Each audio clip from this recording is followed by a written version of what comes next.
বাঘবন্দি খেলা মহানায়ক উত্তম কুমারের অভিনয় সমৃদ্ধ ছবি। আমার নাম ভবেশ।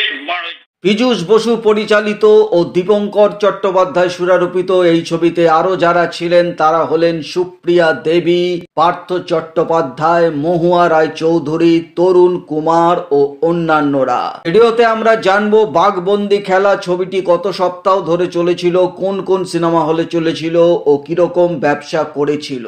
এটি একটি অনুরোধের ভিডিও। এই ভিডিওটি আনার জন্য অনুরোধ করেছিলেন কৌশিক মুখার্জি, তো তার অনুরোধের এই ভিডিওটি এবং তার সঙ্গে অবশ্যই অসংখ্য উত্তম কুমার ভক্তদের জন্য এই ভিডিওটি। তার আগে এখনো যারা চ্যানেলটিকে সাবস্ক্রাইব করেননি এক্ষুনি করে নিজের সংগ্রহে রাখুন, কারণ এখানে আপনারা যে ধরনের ইনফরমেশন প্রতিনিয়ত পেয়ে থাকেন তা কিন্তু আর অন্য কোথাও পাবেন না। চলুন আর দেরি না করে আমরা শুরু করি বাঘবন্দি খেলা নিয়ে এই ভিডিওটি। বাপ হয়ে আমি তো সুখ শান্তি চাইবো, মঙ্গল কামনা করবো। 19শে ডিসেম্বর 1975 সালে রাধা পূর্ণ প্রাচী সহ মোট 9টি সিনেমা হলে মুক্তি পেয়েছিল ছবিটি। এই ছবিতে উত্তম কুমারের নেগেটিভ রোল ছিল, তাই শুরুর সপ্তাহে ছবিটি কিন্তু সেরকম ব্যবসা করতে পারেনি। ছবিটির দ্বিতীয় সপ্তাহ শুরু হয়েছিল 26শে ডিসেম্বর 1975 সালে। রাধা পূর্ণ প্রাচী সহ মোট 11টি হলে ছবিটি চলছিল, অর্থাৎ আগের সপ্তাহে 9টি থেকে 11টি হল হয়, 2টি হল যোগ হয়। ছবিটির তৃতীয় সপ্তাহ শুরু হয় 2রা জানুয়ারি 1976 সালে। রাধা পূর্ণ প্রাচী সহ মোট 11টি হলে ছবিটি চলছিল, অর্থাৎ সিনেমা হলের কোনো পরিবর্তন ঘটেনি এবং এই 3 সপ্তাহে মুখে মুখে দর্শকদের প্রশংসা ছবিটি ছড়িয়ে পড়ে এবং দর্শকদের মন জয় করতে সক্ষম হয়েছিল এবং বিজনেসও বাড়তে শুরু করেছিল। ছবিটির চতুর্থ সপ্তাহ শুরু হয় 9 জানুয়ারি 1976 সালে। রাধা পূর্ণ প্রাচী সহ মোট 11টি হলে ছবিটি চলছিল, আর এই সপ্তাহটি ছিল বাঘবন্দি খেলা ছবির 1 মাস পূর্ণ করা সপ্তাহ। ছবিটির পঞ্চম সপ্তাহ শুরু হয়েছিল 16 জানুয়ারি 1976 সালে। রাধা পূর্ণ প্রাচী সহ মোট 12টি হলে ছবিটি চলছিল, অর্থাৎ আগের সপ্তাহের 11টি হল থেকে 12টি হল হয়, 1টি হল যোগ হয়।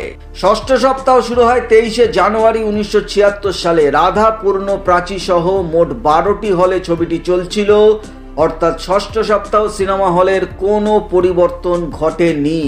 ছবিটির সপ্তম সপ্তাহ শুরু হয়েছিল 30শে জানুয়ারি 1976 সালে। রাধা পূর্ণ প্রাচী সহ মোট 10টি হলে ছবিটি চলছিল, অর্থাৎ আগের সপ্তাহের 12টি হল থেকে 10টি হল হয়, 2টি হল কমে যায়। অষ্টম সপ্তাহ শুরু হয় 6 ফেব্রুয়ারি 1976 সালে। রাধা পূর্ণ প্রাচী সহ মোট 10টি হলে ছবিটি চলছিল, অর্থাৎ সিনেমা হলের কোনো পরিবর্তন ঘটেনি। ছবিটির নবম সপ্তাহ শুরু হয়েছিল 13 ফেব্রুয়ারি 1976 সালে। রাধা পূর্ণ প্রাচী সহ মোট 10টি হলে রমরমিয়ে ছবিটি চলছিল, আর এই সপ্তাহটি ছিল উত্তম সুপ্রিয়ার বাঘবন্দি খেলা ছবির সিলভার জুবলি সপ্তাহ, অর্থাৎ 25 সপ্তাহ পূর্ণ করে বাঘবন্দি খেলা।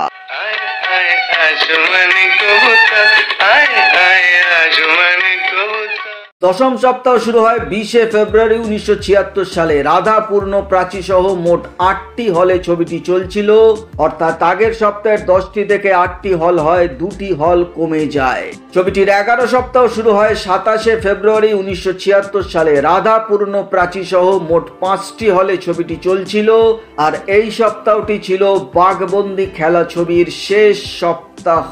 তাহলে দেখা যাচ্ছে ছবিটি এককভাবে 11 সপ্তাহ ধরে চলেছিল ও 3টি হল মিলিয়ে সম্মিলিতভাবে 33 সপ্তাহ ধরে চলেছিল।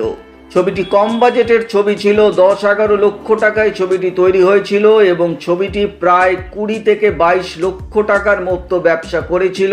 বক্স অফিসের ভাষায় ছবিটিকে হিট ঘোষণা করা হয়েছিল এবং এরপরেও ছবিটি একবারের বেশি পুনর্মুক্তি পেয়েছিল। এই ছবিতে উত্তম কুমার যে অভিনয় করেছেন সেই অভিনয় চির অমর, চিরস্মরণীয় হয়ে থাকবে সেলুলয়েডের বুকে। তো এই ছিল বাঘবন্দি খেলার উপর একটি ভিডিও। আশা করি ভিডিওটা আপনাদের ভালো লেগেছে। ভালো লাগলে একটা লাইক অবশ্যই করে দেবেন। চ্যানেলটিকে সাবস্ক্রাইব করতে একদম ভুলবেন না, কারণ এখানে আপনারা যে ধরনের ইনফরমেশন পাবেন তা কিন্তু আর অন্য কোথাও পাবেন না। তো দেখা হচ্ছে পরের ভিডিওতে নতুন কোনো ভিডিও নিয়ে আবার আপনাদের সামনে হাজির হয়ে যাব। ততক্ষণে আপনারা সবাই ভালো থাকুন, সুস্থ থাকুন। নমস্কার।